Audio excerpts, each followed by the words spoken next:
Talking with Chris Stuetzer. This is Heather's father and Ashley's grandfather. And sir, we hope you've enjoyed your visit this week. Sure have. Tell us a little bit, if you would, about how you got to the United States, sir. Well, I'm one of those wore-out old guys that got to the United States when my dad got lucky and got money enough in Germany through our church we went to get us to America, and that was in about July 1923. And we were headed for Flint, Michigan, where the money came from that brought us to the United States. And I was a handmade American citizen from day one on, because here you could get 3 meals a day with no problem. I enjoyed every bit of it, including being an GI, an old World War II GI. Why don't you tell us about how Grandpa got the money to go to the United States? Oh, I thought I didn't. Remember when you told us he got a note in a vest? That's true. My daughter was just saying that the money came from a man in the church in Flint to buy shipping tickets to bring us to the United States because of a note that the man shipped my dad a vest, and there was a note in that vest that said, "Write to me if you want to come to the United States." And that was because we went to church, a Methodist church in Augsburg, Germany. And here I am in the United States. I happen to be in Louisiana, and it's a little warm down here, but I've enjoyed every bit of it. And I hope to enjoy a few more years of it. What was it like sailing over here to the United States on the ship, the Resolute? Oh, there was a bunch of foreigners on that thing, of all nationalities. I know there were some French on it, and I don't recall the others. I didn't know enough about any foreign language to distinguish anything but a French boy that was hanging around with the kids on top of the shipboard. And we all used to hang around the very front peak of the church. Well, of the ship. How long did it take you to make the trip across the Atlantic Ocean? You remember? 10 days. 10 days. 10 days, and that's not bad considering the fleet we went back overseas on to World War II took 30 days just to get to North Africa. How many things were you able to bring with you over to the United States? Was Grandma broken-hearted about having to part with a lot of things? No, I'm amazed. We brought some big shipping packages that nobody could carry single-handed. I don't remember what all it was, but there was a couple of big boxes that they, as soon as we got to Flint, Michigan, they hunted for a house and they found one, and we moved in, and it was full of bed bugs, and it was full of cockroaches, and that's both of those critters we never knew about in Germany, but we got rid of them, and everything was fine. Well, how did Grandma take the trip over? You and who all was it that came over? It was you and Grandma and Grandpa. And my two older sisters, Anna and Ida. Uh-huh. And you were how old when you came over? Oh, I was going on 11. We call it 10. But, yeah. I was 11 years old in a couple of months or something on that order. Right. It would be August and September. Right. Your birthday is September 29th. What year were you born? 1912. 1912. So you remember very well your father coming back from World War I, because your father, he was a German soldier, right, in World War I. Right, and on the German side, by the way. Yeah. Right. And he come back in 1916 because he was hurt, and he was infantry buck private. He didn't want to be anything else. He wanted to fight the French.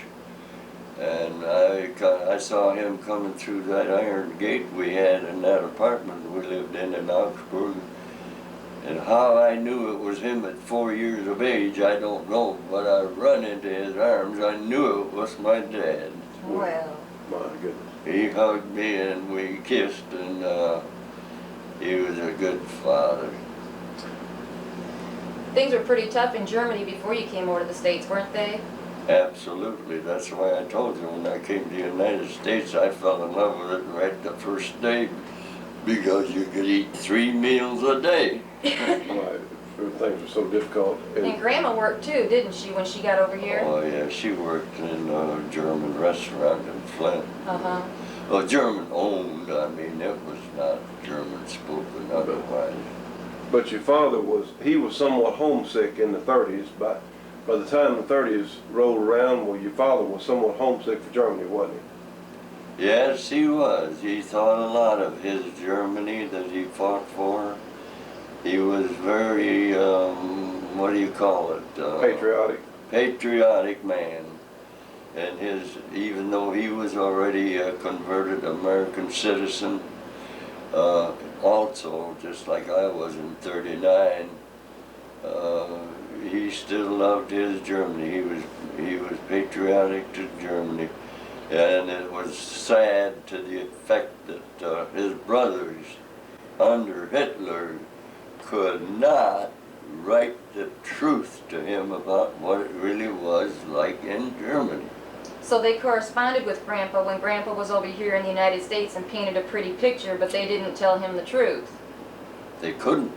Oh. They couldn't. That mail was opened, and it would have been trouble for anybody that sent it. So Grandpa got the money together and took himself and Grandma and Aunt Dorothy. By this time, Aunt Dorothy had come along, and Aunt Ida back to Germany. That's right. And what year was that he went back to Germany? 1939. And how long was he there when he decided he wasn't going to stay very long? Well, all 3 years of it was spent trying to get back to America, believe it or not. He worked in different places in Germany of old friends his own age, which was by then in his late 40s or early 50s. Mm-hmm. And I forgot what I was going to say. Well, didn't you tell me he knew within a week of arriving back in Germany that he had made a serious mistake? Oh, within about 3 hours he knew he had made a big mistake. Did he ever give you any details of why he came to that conclusion? Because Germany, he didn't know, was a police state, which is usually what you run into under dictatorships. That's what they are, police states. The government tells everybody what they can do and what they can't do, and you better not do what you can't do. Yeah. And I understand it was Aunt Dorothy's visa the reason why you all got to come back to the United States? No, it was Aunt Dorothy's birthday certificate. No kidding. It was her birthday certificate because she was born in Flint, Michigan. And it took Grandpa 3 years to earn the money to come back? I don't know how that worked out. Our parents were never talkative about the financial problems. Never. Was he ever harassed when he was back over there in Germany? Oh, absolutely. He was told, do you know that I can have you shot right here and now? In his home country of Germany. He was told that. Now, how did his brothers treat him when he got back over there? Well, they had to be a little more patriotic Hitler people than he could make himself to be. And they more or less threatened him too, that you better go along with this stuff or you're in trouble. Facts. I'm talking facts. Right. I imagine that those last 3 years in Germany aged Grandpa quite a bit, huh? Yes, it couldn't help but do that, because it was just like any other war period in any country. The civilized people don't have nothing because the armies take it all. Okay, now, what year did went back over to Germany in what year? 1937? 39. 1939? They went back over. And then World War II was impending, so what happened? Did you go into the military? What happened while they were over in Germany trying to scrape the money together to come back to the United States? There's a police state going on over there, and World War II brewed. What happened? You got called into the Army, didn't you?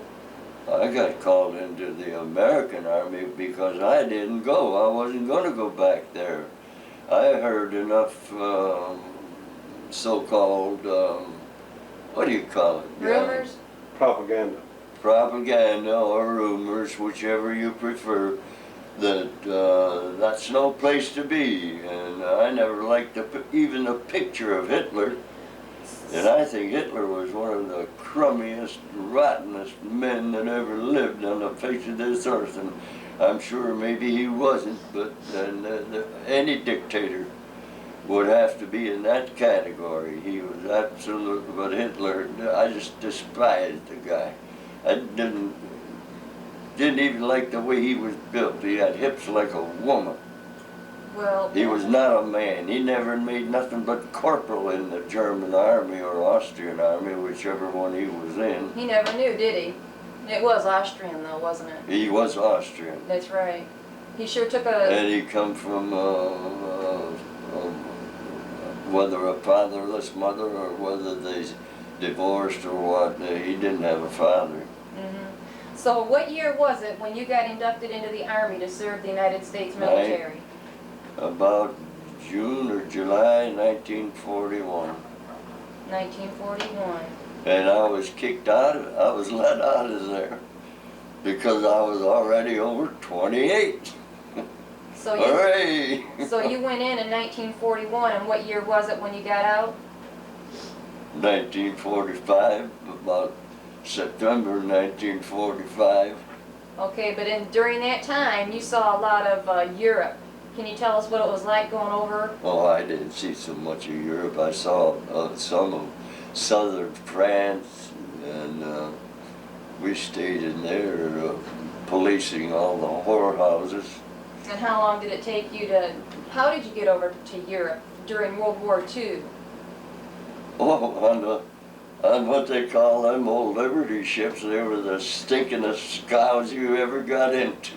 No kidding. How long did it take you to get over there? 30 days? Pardon? It took you 30 days to get over there? 30 days just to get to North Africa. So then from North Africa, where did you go? We went to Toulon, France, where the French fleet was sunk. The French sunk it themselves, so the Germans couldn't get it. And we were there a few hours, I don't know how many anymore, and it was dark when they told us to go to Marseille. And we had some pretty rough ocean. This guy's been a pretty good sailor on all the ocean he's been on, that I've been on. And I almost got seasick on the way from Toulon to Marseille, France, with just a short hop, you know. Did you see any family when you were over there? No, I didn't. Except after the war, World War II was over with, we had everybody where we were stationed in Salzburg, Austria, had a chance to go to Paris. You know, it's supposed to be a famous city. And if I can mention it, John, I don't know who you're going to show this to. Just us. Pardon? That's all right, go ahead. You want me to mention it? Don't matter what. Yeah, go ahead. To me, Paris was, I suppose, a big, neat little modern town, but it was a big whorehouse. Anyway. I thought you got special permission from one of your superiors to go see your family. That's right. That's what I was going to say. I'm glad you reminded me. On the way back from Paris, we headed back through Germany to go to Salzburg, and I asked the lieutenant. I was just the first sergeant then. I had charge of a truck. I asked him if I could take my truck to see if I could find one of my uncles, which I might remember where we lived, and they still lived there. And he says, yeah, but you better get it back to Salzburg at such and such an hour. And I says, I'll do it. And I didn't take much time, but I had to find a civilian in Augsburg because Augsburg was bombed out so bad that I couldn't recognize anything in that town anymore. I had to find a civilian to come along in my truck that I was in charge of to find my uncle, and he had no problems, nothing to it. And this was Grandpa's brother that you looked for?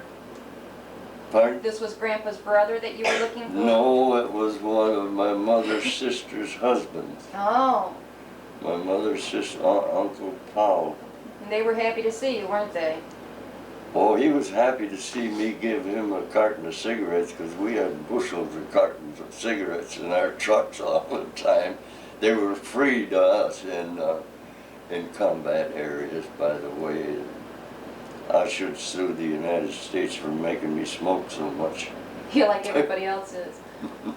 Did that tear you up to see Augsburg all burned up? All bombed up? No, it didn't, but it didn't make me feel good.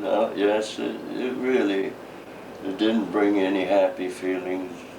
I can't say that it was pitifully sorry for it, you know, it didn't bring any tears, just some sadness. Were you concerned about what family you had left in Germany? Absolutely, and I didn't have any time. I had to get my truck back to Salzburg, Austria. Uh-huh. I didn't have no time to hunt for anybody. Well, before the war was over, you actually came within 20 miles with your combat group, didn't you? That's right, and that damn near made me cry. I don't know what in the heck I would do if I should happen to have to come into a weird situation where I might accidentally have to kill my own relatives, and it didn't work out that way. I'm very, very thankful to the Lord for that. What was your function in the military, Dad? Oh, I was a lousy student, but I was a good mechanic. And after 90 days, they decided that I was the best damn artillery mechanic they were ever going to get. That made me a T4.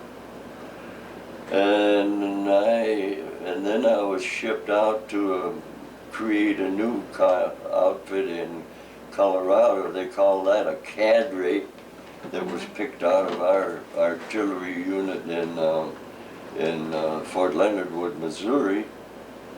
And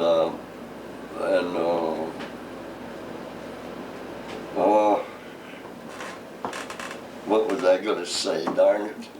Well, just what happened? You were an artillery mechanic, and Yeah, well, anyway, I was still right, I'm glad, thank you. I was still artillery mechanic on that trip, shipped to Colorado as artillery mechanic, which is T4, and I don't know how long it was when my lieutenant came to me. They were bringing in recruits to form the new outfit, and we had some college men in there. One of them happened to be from Toledo, and I can't think of his name right now, but he was a heck of a lot smarter than I was, and my lieutenant came to me along the way and said, we're thinking of making a staff sergeant for a first platoon sergeant. We're undecided between you and this other guy. What do you think? I said, well, you can make him staff sergeant if you want to, even though he's my recruit, but I'll be the better soldier. And that's all I said to him, and they made me staff sergeant, and that was it. Then about 3/4 way through Germany, our own first sergeant actually petered out in a foxhole, more or less. He chickened out, I guess is another way to put it. And the captain, first sergeant, I think I must have do with combat, by the way. And the captain called my lieutenant and told him, send Stuetzer up. I want him. And when I got there, before I got there, I wondered, what the hell did I do now that I didn't do right? And he said, when I got there, the captain said, you're gonna be first sergeant. I said, Captain, I like my job in the 1st Battalion, in the 1st platoon. I don't know nothing about that first sergeant job, and I really don't want it. And he said, you sit down right there, and you're first sergeant. Well, I couldn't refuse an order. That's not being a good soldier. So I was first sergeant from then on. I don't know when I got to put on my stripes to show off with, which I don't know, I don't think I did. I was satisfied with what I got in the military. When were you given the Bronze Star? Is this a Bronze Star? Oh, that was at the time of discharge. Did they have a ceremony? Oh, there were about a half a dozen or more guys there going through the same ceremony. And everybody had a few short words from a general, by the way. Why don't you hold that up for us? Put your lighter down and hold that up for us. Oh. Anyway, Why did you get the Bronze Star? well, the whole thing, as near as I can remember, of the words that go with the ceremony was exactly what it says on the paper that comes with it. That performance above and beyond the call of duty. And I think that's what I meant when I told my first lieutenant when he asked me who they were going to make staff sergeant. I said, well, you can make him if you care. He's smarter than I am, but I will be the better soldier. And I tried to live up to that promise real good. And I think I did, and that's what this Bronze Star is all about. Duty above, performance above the call of duty. That's right. Every job has certain obligations to perform, and I think I did a little better than that. I was glad I was able to. What was the first thing you did when you got out of the service?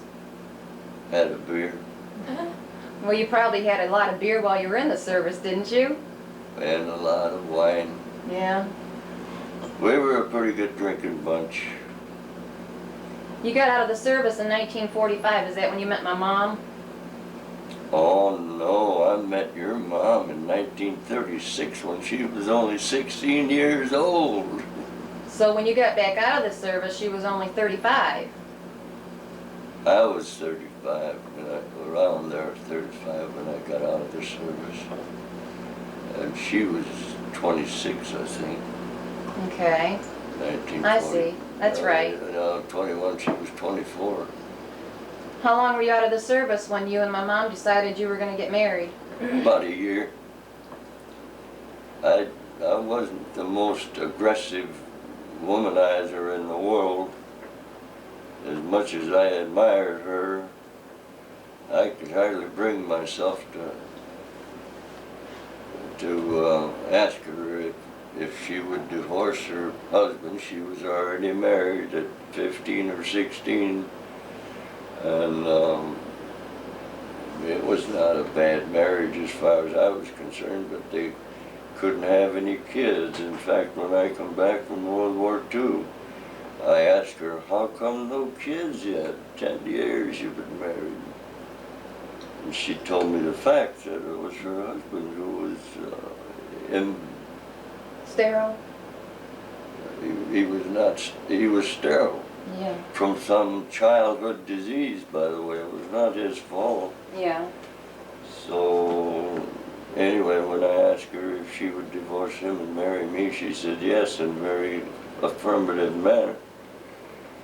And that gave me the right answer that I guess I could go ahead with them, and I could have my children from the woman I want my children from.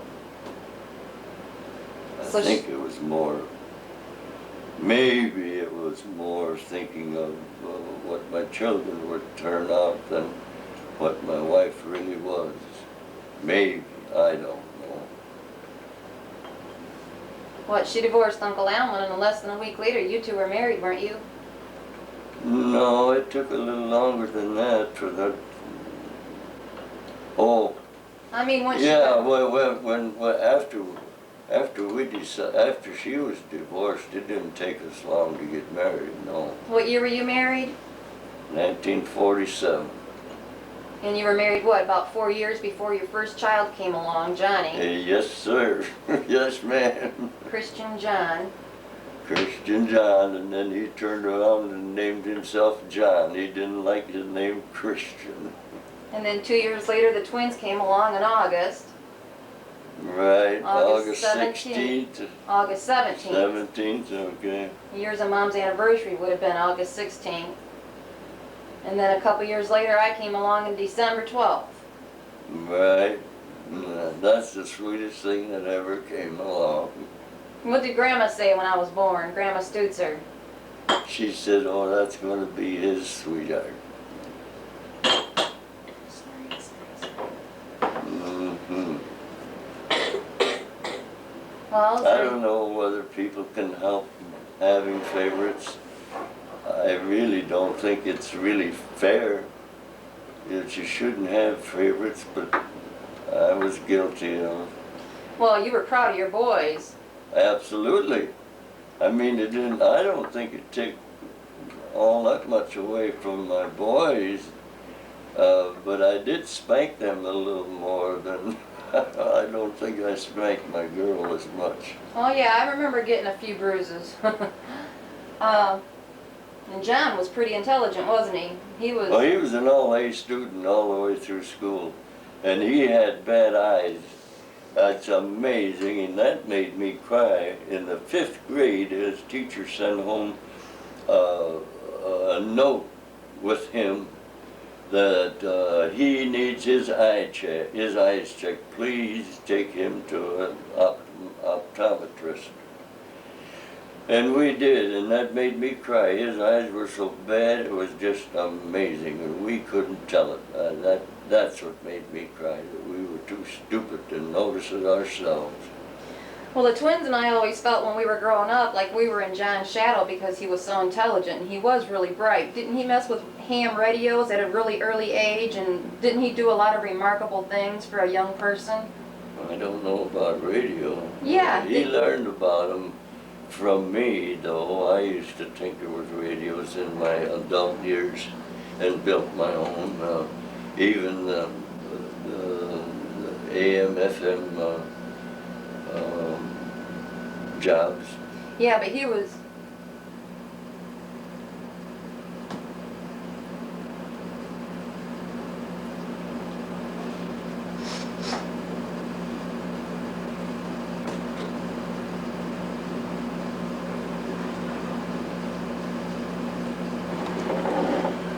Well, Mr. Stuetzer, you wound up working for the car companies, didn't you, in Detroit?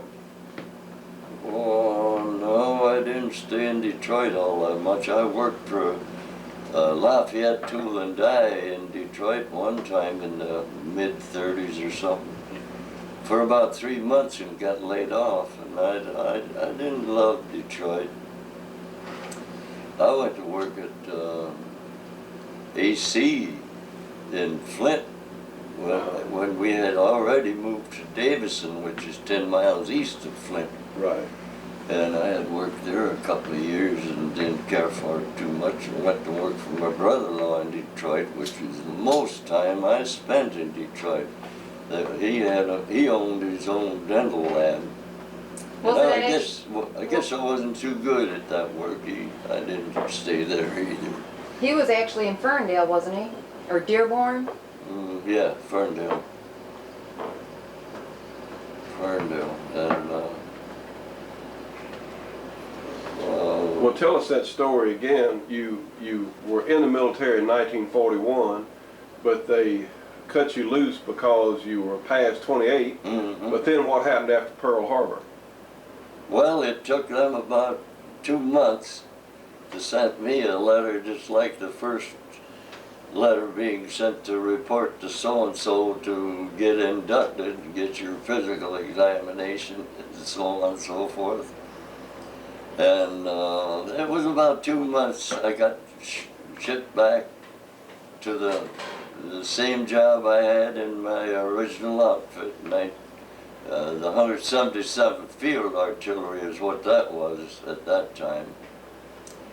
And like I said, same job, same bunk, same first sergeant, and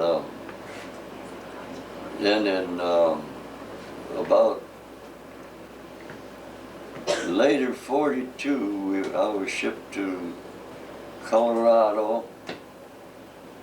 Golly, I forget the name of that post now. It was a post then.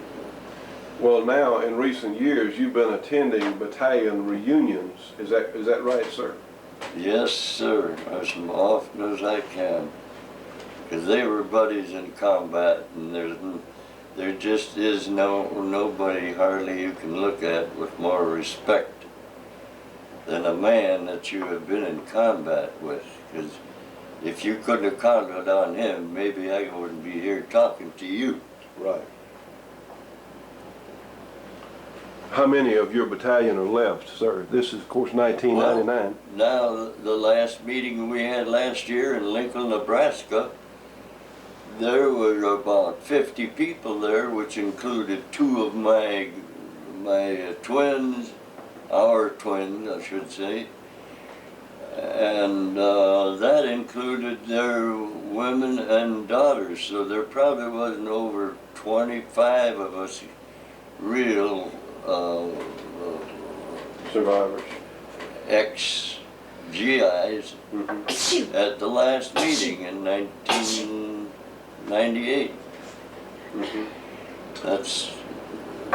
That's all that attend. I'm sure there are more maybe still alive, but some reason or another they can't afford to come. Plus, it's a long way for most of them too. That's the reason they Right. can't afford to come. Yeah, that's true. It's too bad. That's sad. You can't fix everything. I'm sure they'd like to be there. And we don't make it a big deal, except we do get together and they tell some not too clean stories, but we all enjoy it to this extent or another. I'm sure there's variations of feelings about listening to some stories.